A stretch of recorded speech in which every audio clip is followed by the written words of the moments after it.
Olá, dias de paz, luz e sempre com sabedoria. Vamos então para a nossa aula 47, 47ª aula. Estamos ainda no capítulo 1, começamos agora, né? E hoje vamos então continuar aí com os grandes ensinamentos. Estamos naquelas orientações que o amado Mestre Ascensionado Saint Germain passou para o senhor Daniel Rayborn, né? E então nós vamos continuar aqui com essa orientação, essa direção que o mestre passou para ele, né? E que ele está apresentando para o senhor Guy Ballard e para Rex e nada, né?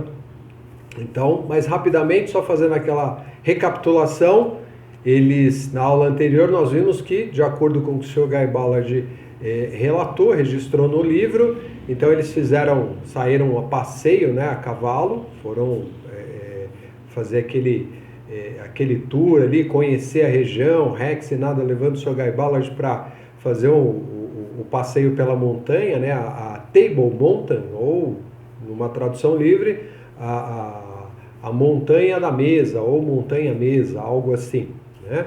Então eles saíram cavalgando, chegaram até a caverna, que é uma caverna já conhecida por Rex e nada, e que houve lá um evento diferente, junto com o Sr. Guy Ballard, né? Eles vislumbraram uma espécie de transfiguração ali acontecendo com a presença do Sr. Guy Ballard, e ficou todo mundo surpreso.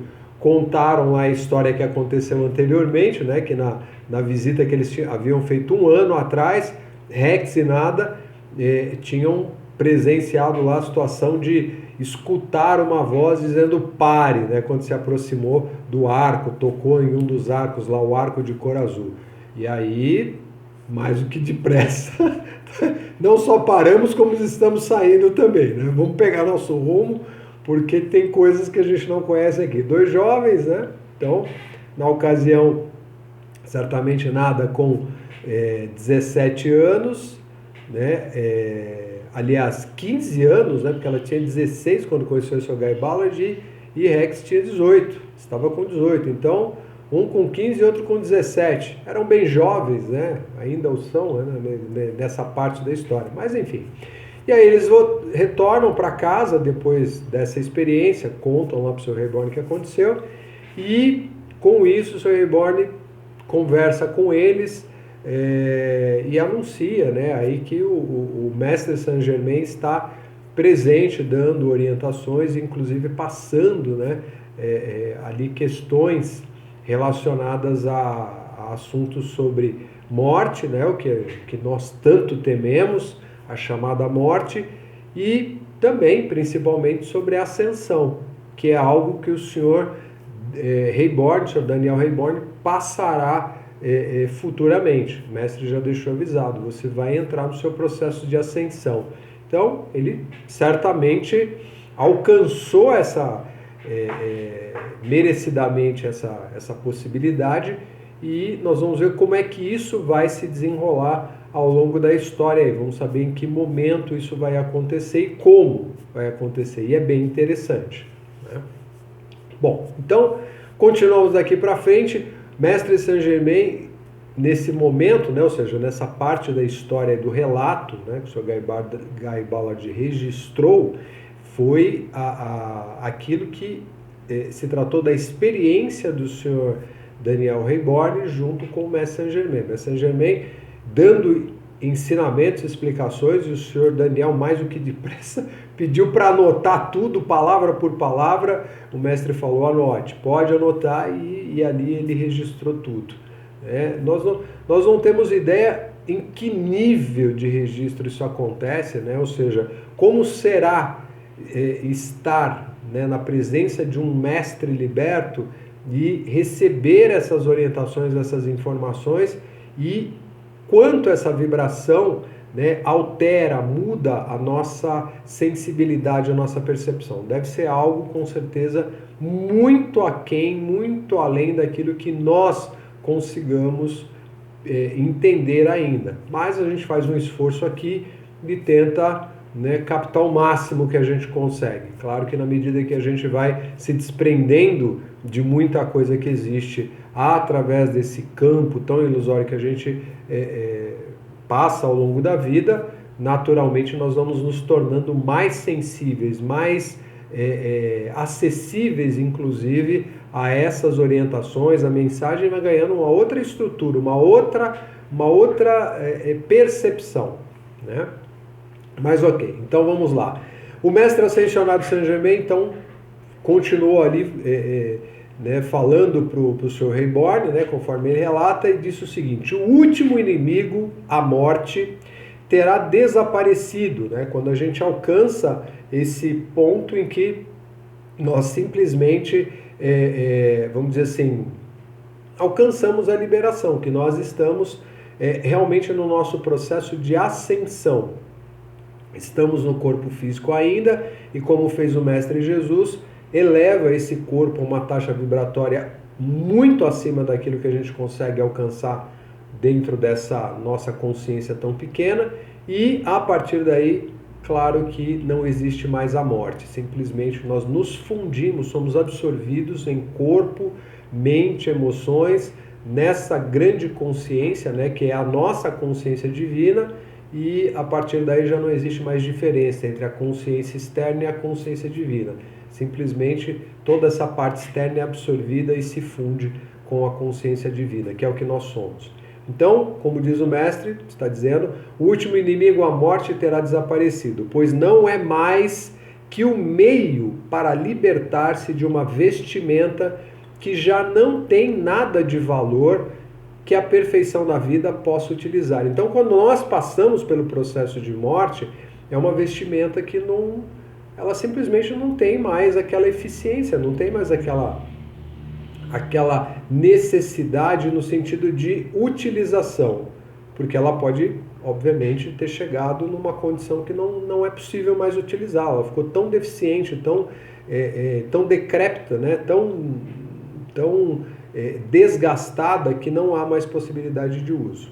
E aí o mestre diz: quando o corpo fica de tal modo incapacitado que a personalidade que o ocupa já não pode fazer mais o esforço autoconsciente para expressar a perfeição, porque o nosso único propósito aqui originalmente seria expressar essa perfeição, mas estamos bem longe disso, né?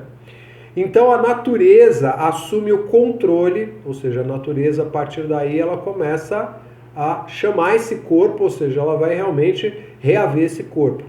Assume o controle e dissolve a limitação. Simplesmente para aí todo o processo e fala: olha, esse corpo não está servindo mais para a finalidade que ele deveria ter. De maneira que o indivíduo possa ter uma nova oportunidade de fazer o esforço que seja benéfico. Então, é a transição de sair de um corpo, deixar esse corpo, partir para outra esfera dimensional, né, que é essa entre encarnações, onde vai haver esse refrigério, esse descansar, e aí sim, né, as coisas mudam. E, claro, para uma nova encarnação. Bom, e aí aqui a gente chega numa parte, né, em que o mestre fala, ali orienta o Sr. Reborn sobre um tema muito interessante, relacionado à morte também, mas é uma parte aqui que vamos prestar bastante atenção, né? Em tudo, claro, mas vamos tentar absorver bem essa parte aqui, porque é algo que é muito comum para a maior parte das pessoas. O pesar pela morte, ou seja, a lamentação pela morte. Aqui a gente não está falando necessariamente da nossa, né? No sentido de perdi o corpo. Olha só, ele diz assim: o pesar pela morte de um ente querido é um grande egoísmo. E não faz mais do que retardar o bem maior que o ser amado deveria estar gozando.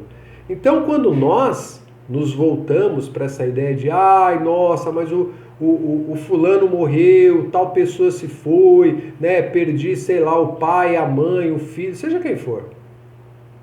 A gente nunca consegue olhar para isso de uma maneira equilibrada, né? Ou pelo menos a grande maioria não. Nossa, perdi, isso é puro egoísmo, é o que o mestre está dizendo. Porque esse indivíduo, não importa aí, né, vamos falar assim, existem N motivos, N formas de acontecer um desencarne. Mas a questão é, se desencarnou, é porque chegou o momento e todas as condições se voltaram para aquilo. Por um motivo que nós podemos até desconhecer, mas chegou a hora. E normalmente quando é a história da decrepitude do corpo, né, chega lá numa determinada idade e simplesmente vai embora, né? Ou seja, o espírito abandona aquele corpo e esse corpo vai ser devolvido para a Terra, vai se mineralizar novamente. Ele está dizendo aqui, isso é um grande egoísmo da nossa parte. Nós desejarmos que essa pessoa permaneça e a gente fica sofrendo por isso. Esse sofrer é exatamente o retardamento que a gente acaba criando para um benefício que essa alma, esse espírito está indo em busca, que tem oportunidade para isso. Ele poderia estar gozando disso com maior amplitude e os nossos sentimentos ficam ali retendo, né? Não que fique no corpo, muitas vezes acontece, isso acaba acontecendo, né? De ficar ali prendendo essa individualidade no corpo físico. Não só quem ama, mas também a própria personalidade do indivíduo mesmo, né? Ficar resistindo a ir embora. E é uma perda de tempo isso, é o que o mestre está dizendo. O pesar resultante de um sentimento de perda é, na verdade, uma rebelião contra a ação de uma lei que considerou apropriado dar outra oportunidade, ou uma oportunidade maior, para descansar e crescer. Porque nada no universo anda para trás. Nada acontece por acaso. Nada acontece simplesmente, foi um acidente. Não. Aconteceu porque N circunstâncias acabaram se movimentando, se combinando e aquilo aconteceu daquela maneira. Nós temos, inclusive, falando assim de uma maneira um pouco mais elevada, nós temos grandes mestres que simplesmente deixaram o corpo porque cumpriram a sua missão e simplesmente foram embora. A gente tem o exemplo de Yogananda, por exemplo, Paramahansa Yogananda, que é um dos mais conhecidos para a gente no Ocidente. Quem não conhece pode procurar e vai ver a forma como ele liberou, como ele deixou o seu corpo. E aí muitos podem falar, mas por que Yogananda, então, seguindo esse mesmo raciocínio, ele não ascensionou? Nós não temos acesso a isso, nós não sabemos exatamente, né, como foi o processo de Yogananda, que tipo de missão ele veio, né, claro, vendo aí, trazer a divulgação do yoga, né, fazer com que houvesse aí uma reflexão entre o mundo oriental e o mundo ocidental, pegando aquilo que são os escritos, né, do Vedanta, do Bhagavad Gita, com o cristianismo. Ele cruzou essas informações e é algo assim maravilhoso. Mas chegou um momento em que ele falou, olha, estou indo embora.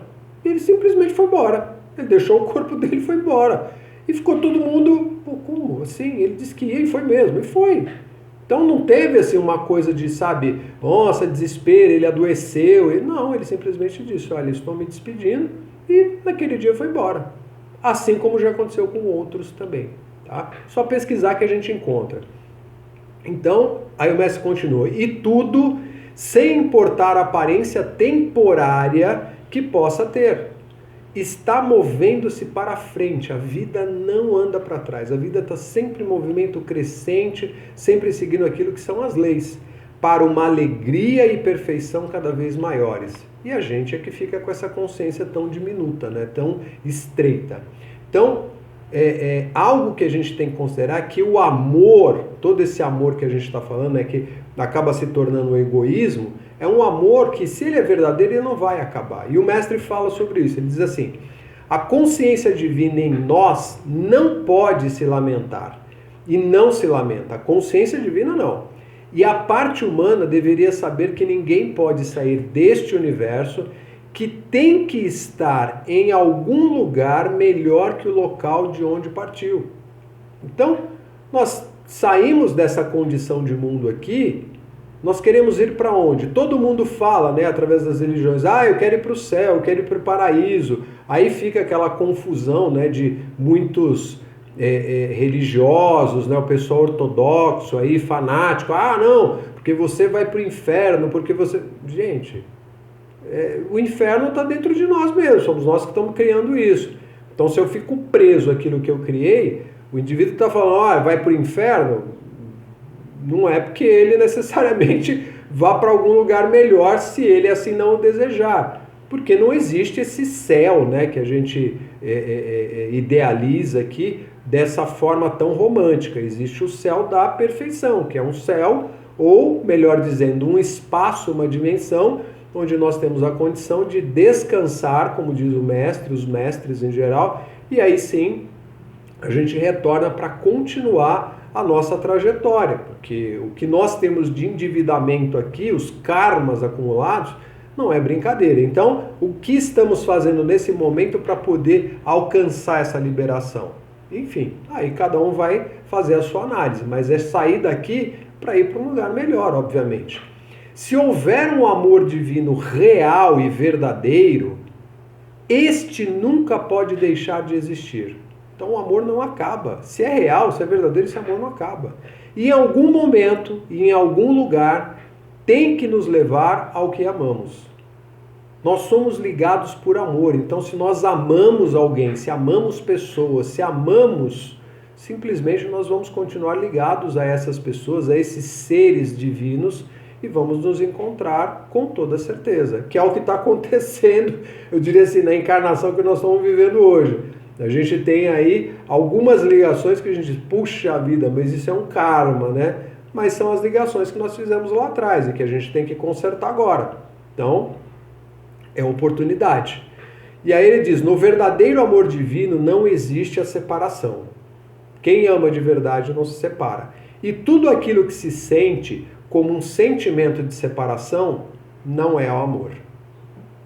Não se trata de amor. O sentimento de separação é apenas um dos enganos do eu pessoal, a personalidade, naquele que continua vivo porque não entende a natureza da consciência.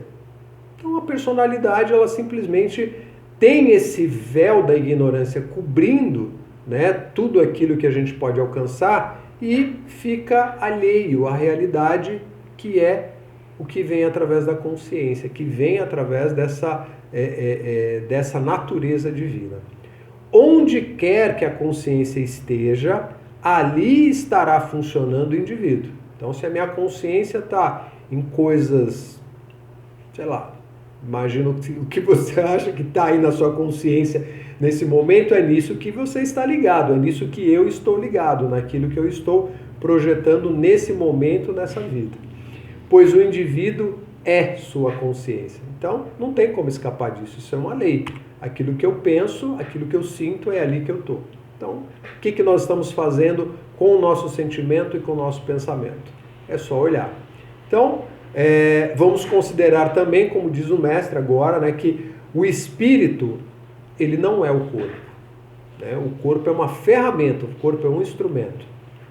Aí ele fala assim, quando se pensa em um ente querido que desencarnou, na verdade, se está com essa pessoa em seu corpo mental superior. Então nós só conseguimos nos ligar a quem desencarnou através da consciência divina desse indivíduo que já não está mais no corpo físico. É dessa forma que nós estamos ligados a essa outra pessoa ou a outras pessoas. Não é através de um corpo físico que isso acontece, porque o corpo físico pode perecer. Como está dito aqui, a gente já sabe disso por experiência própria, né? Pela própria história que nós temos enquanto humanidade. Então, aí o mestre continua.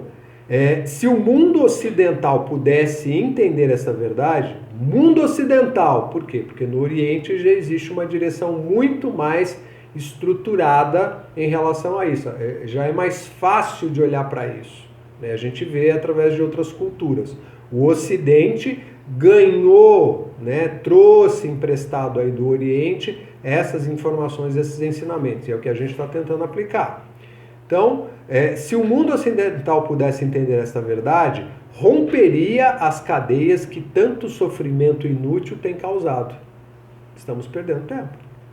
Tal pesar não se deve a outra coisa senão ao fato de que a personalidade especialmente no sentimento. Lembra que o sentimento é a carga propulsora, é aquela que gera, que cria tudo, força feminina. Não é a mulher que gera o filho, não é a mulher que gera o corpo físico ali para o espírito poder habitar. Então é essa carga de energia, o sentimento, que com certeza produz tudo aquilo que nós temos no nosso mundo. Tá? Então, aceita o corpo como se fosse o indivíduo. Né? Então, através do sentimento, a gente acredita que esse corpinho que está falando aqui com vocês é o indivíduo. Não. Esse corpo é só uma ferramenta, assim como o seu também é só uma ferramenta. E aí? O que nós acreditamos? Que o corpo físico somos nós? Se for isso, a gente tem que rever esses conceitos, estudar e tentar encontrar aí para ver se faz sentido, porque esse corpo vai, com toda certeza, perecer ou, na melhor das hipóteses, realmente alcançar a liberação sendo absorvido pela consciência cósmica, por essa consciência crística, né? Em vez de saber que o corpo não é mais que uma vestimenta que o indivíduo usa. Tá aí, é uma roupagem. Todo mundo deveria ter um completo e eterno domínio sobre a vestimenta. Nós deveríamos controlar este corpo e deveria exigir uma obediência perfeita a todo momento. Só que não. A gente simplesmente vai viciando o corpo, vai condicionando ele e ele vai se acostumando com isso e depois só tem reclamações. Porque o corpo se torna preguiçoso, porque o corpo não quer desenvolver determinada atividade, enfim, são padrões, são hábitos, e isso realmente acontece. Né? Mas isso é culpa de quem? Desse processo da personalidade, mente e emoções atuando através do corpo. Então, o mestre está dizendo, deve-se exigir obediência perfeita a todo momento. É algo extremamente importante. E aí o mestre continua, se alguém realmente ama outra pessoa, irá desejar que ela esteja feliz e harmoniosa. Isso é um fato, né? A gente gostaria que, mas eu quero que essa pessoa esteja feliz e harmoniosa do meu lado. Olha o egoísmo. Se por meio da chamada morte o indivíduo escolhe aceitar uma melhor oportunidade para expressar-se no futuro, ou seja, ele vai ter oportunidade de reencarnar, havendo sequer uma leve chispa de amor, não se deveria experimentar nenhum pesar nem desejo de manter essa pessoa em um estado de incapacidade, quando poderia avançar para um maior alívio e liberdade. Esse é o egoísmo que encarcera, é aquele que, olha, eu quero reter aqui porque eu amo, porque é meu, porque, enfim, porque eu não quero ficar sozinho, porque não importa. São os meus motivos egoístas que me levam para essa ideia de que, olha, esse indivíduo já não tem mais condições, né? E muitas vezes alguém fala assim, mas a pessoa era muito nova. E o que nós conhecemos e sabemos sobre as leis divinas e sobre aquilo que é a determinação do próprio cosmos? Nós temos realmente essa concepção? Nós já alcançamos? Se a gente tivesse alcançado, a gente ia entender isso com a maior facilidade. Não ia ficar resistente, né, à separação, entre aspas, né? A gente simplesmente entendeu, ok, chegou o momento dessa pessoa e está tudo certo. Por quê? Porque ela vai ser preparada, esse espírito vai ser preparado para uma nova oportunidade para ser mais feliz ainda, que é o que a gente deveria desejar para todas as pessoas que nós amamos. Mas, por ser um amor egoísta, isso acaba ficando cego. E aí o mestre fala que o egoísmo realmente é uma prisão. Ele diz assim, é a ignorância a respeito desta verdade, de tudo isso que ele está apresentando, o que torna possível que tal egoísmo mantenha a humanidade atada às cadeias autocriadas e limitações. O mundo está da maneira como nós vemos exatamente por conta disso, por conta daquilo que é o nosso egoísmo atuando e criando uma série de limitações. Nós produzimos isso no mundo, é isso que está aí, sabe, se manifestando e a gente vendo tantas coisas ocorrerem, tantas situações que a gente fica horrorizado, né? E fala, puxa, como pode? São as nossas criações enquanto humanidades, só isso. Este tipo de ignorância, pura ignorância, compromete a experiência de vida de toda a raça, não é só de um indivíduo. Todos nós estamos mergulhados dentro dessa condição e estamos sofrendo por conta dela, porque todo mundo leva a vida desta forma.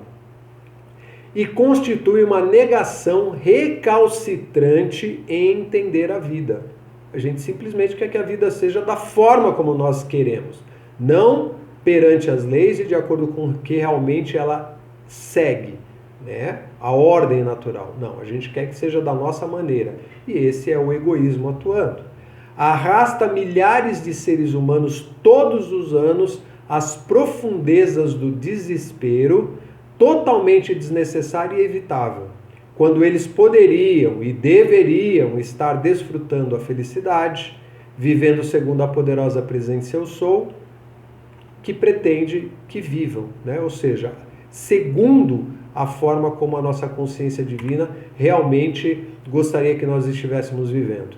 E algo para a gente ter muita atenção, o mestre diz o seguinte: tal atitude para com a vida, esse tipo de posicionamento, essa postura, não só impede a realização de tudo que vale a pena, de tudo aquilo que é mais valioso, mas também incapacita o indivíduo e o enche de autocompaixão. Aí é onde pega uma questão aqui, olha só, autocompaixão.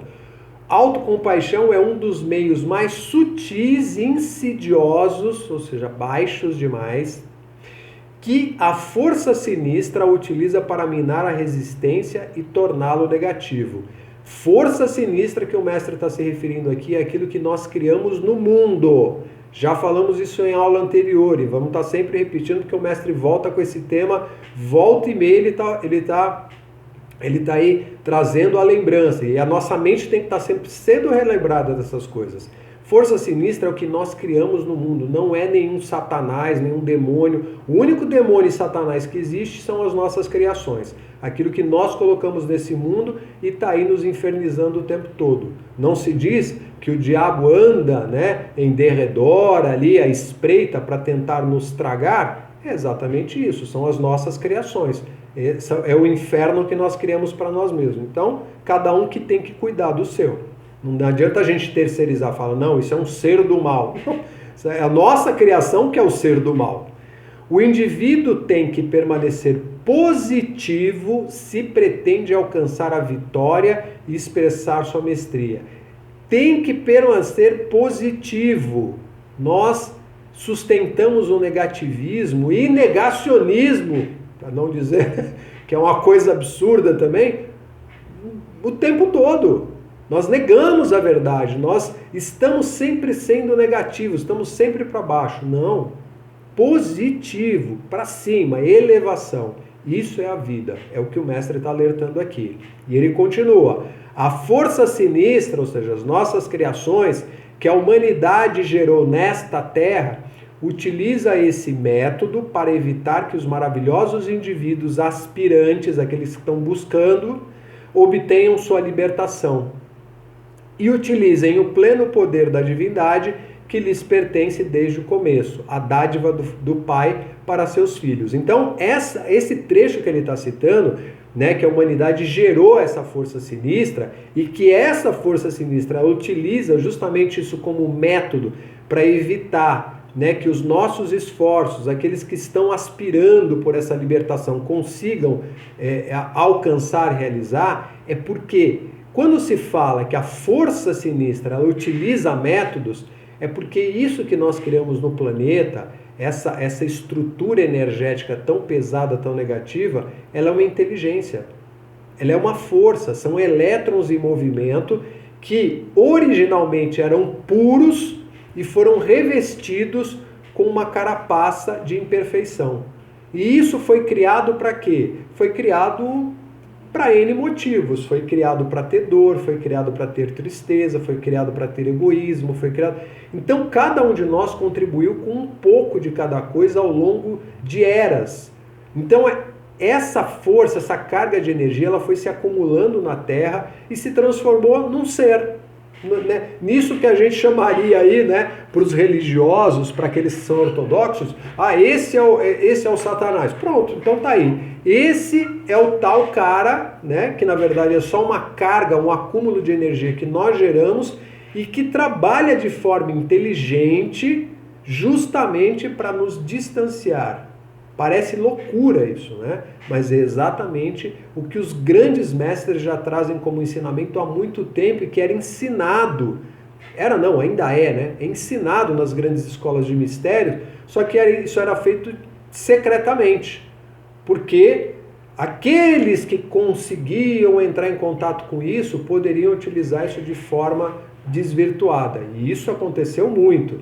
Tanto que a gente tem na história aí, recentemente, 2 grandes guerras, né? Tudo isso é a força sinistra atuando, indo lá e envolvendo as pessoas. A gente vê isso acontecer hoje em dia, né? A situação aí, as pessoas sendo conduzidas por líderes completamente insanos. Aonde está a consciência desses indivíduos? Está justamente nessa força sinistra. Não é que eles sejam do mal, não é que eles são seres criados para o mal ou foram tragados. Não, eles simplesmente estão conectados a isso, é uma conexão. É como você sintonizar um rádio, então você entrou naquela frequência. E muita gente acaba sendo levado por isso também, porque um indivíduo acaba influenciando o outro. Então, como os grandes mestres influenciam para aquilo que é a libertação, né, e a perfeição, existem aqueles que estão presos a essa força sinistra e são levados para esse campo que a gente chama de maldade, de tristeza, de dor, de destruição. Infelizmente, é assim que funciona, mas fomos nós que criamos isso. Não dá para jogar isso na mão de ninguém. E aí, a história da autocompaixão, né, o mestre diz assim, de todos os defeitos que a humanidade tem gerado, a autocompaixão é a mais indesculpável. Por quê? Porque é o ápice do egoísmo humano. Então, poxa, eu não devo ter compaixão de mim mesmo? Não. Por que não? Como não? Como eu não tenho que ter compaixão de mim mesmo? Não, isso é um absurdo. Não, não é um absurdo. A autocompaixão que o mestre está dizendo aqui é aquela ideia do, nossa, coitado de mim, não, mas eu preciso me preservar. Nós somos seres perfeitos. Nós não temos que ter essa autocompaixão. Nós temos sim que destinar a compaixão a outros, é diferente. Agora, quando nós olhamos e nos sentimos, nossa, eu estou sendo injustiçado, eu estou sendo aqui, sabe, visto como o pior de todos, mas isso me atinge. Essa é a autocompaixão, é isso que o mestre está colocando, porque esse é o ápice do egoísmo humano. Através da autocompaixão, a atenção da consciência pessoal, o eu externo, é absorvida completamente pelos desejos humanos corriqueiros. É assim que a gente vai se perdendo.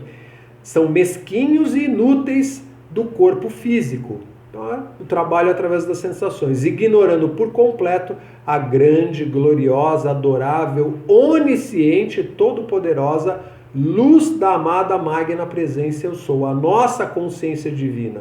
A gente simplesmente olha para todas as nossas sensações através desse ego, dessa personalidade e esquece, né? A personalidade simplesmente, não, sou eu aqui, estou sofrendo e eu preciso me amar nesse sentido. Então, cuidado com esse amor, né? Cuidado com essa ideia de amor, porque isso não é amor, isso é egoísmo, né? Cuidar de si próprio é algo importante, mas de acordo com o que o mestre está dizendo aqui, a autocompaixão ela é muito sutil e é o que leva a gente a acreditar que nós somos seres ou estamos sendo seres inferiorizados, e não é. Nós temos que olhar para a nossa divindade e realmente ali nos reconhecer. Então, essa presença eu sou que habita eternamente acima do corpo físico. Então, se o nosso corpo físico, mais uma vez, é só um instrumento. Então, cuidado, né, com a atenção em relação a esse corpo, nesse sentido de, quanto eu sofro e quanto, né, eu sou esse corpo. E assim, a energia da presença eu sou é utilizada para propósitos destrutivos. É uma energia desperdiçada, literalmente. E aí vem os nossos resultados, obviamente. A humanidade não poderá ter coisa melhor do que aquilo que experimenta hoje em dia, a não ser que retire a atenção do eu inferior o tempo suficiente para reconhecer e sentir a presença de Deus, a magna presença eu sou, a fonte de vida de todo indivíduo e de toda manifestação perfeita. Isso sim é o que nós temos que fazer, retirar a atenção da personalidade e voltar a atenção para aquilo que é a nossa consciência, a nossa realidade. Então, aí o mestre continua falando sobre a questão da aflição, né? A aflição e o pesar, né? Que não se trata de amor isso. A aflição e o pesar constituem um egoísmo colossal, não é amor. A discórdia é egoísmo, não é amor. A letargia é egoísmo, não é amor nem vida. Estes sentimentos afundam a raça na escravidão porque quebram a resistência do indivíduo ao desperdiçar a energia de vida, que deveria ser utilizada na criação de beleza, amor e perfeição. Então, estamos desperdiçando energia através da aflição e o pesar, né? Nosso descontrole emocional. Esta escravidão, nos tornamos escravos realmente de tudo isso, continua porque a atividade externa da consciência pessoal não faz o necessário esforço determinado para libertar-se a si mesmo da dominação do mundo psíquico. Ou seja, esse mundo psíquico, esse mundo que nós criamos, que é chamado, né, de força sinistra, é exatamente o que nos prende aqui. E nós vamos falar, inclusive, né, vamos dar sequência, obviamente aí o mestre continua falando sobre essa questão de como funciona esse mundo psíquico. Porque a gente ouve tanto falar sobre isso, né? A psique, o mundo psíquico, o mundo astral. O que tem nesse mundo astral? Tem exatamente esse conteúdo. Por isso que ele disse aqui, nós não vamos, né, enquanto humanidade, conseguir coisa melhor. Não vamos conseguir atingir coisa melhor se mantendo dentro do que a gente tem hoje em termos de consciência tão pequena, tão limitada, tão estreita. Por quê? Porque o que nós temos nessa consciência coletiva, né, da humanidade que está nesse mundo psíquico, nessa esfera astral, é algo tremendamente pesado, completamente imperfeito e que não traz nenhum tipo de verdade. Então, é o que nós vamos explorar mais através daquilo que é a direção aos ensinamentos do Mestre Ascensionado Saint Germain. Então, paramos por aqui hoje, vamos continuar na próxima aula com esse assunto, porque aí a gente vai entrar no mundo psíquico, no mundo astral, e vamos ver como é que o Mestre direciona isso, tá bom? Então, gratidão pela atenção, bons estudos, felizes reflexões e que seja sempre para nossa elevação, bênçãos e libertação. Gratidão pela oportunidade. Fique em paz.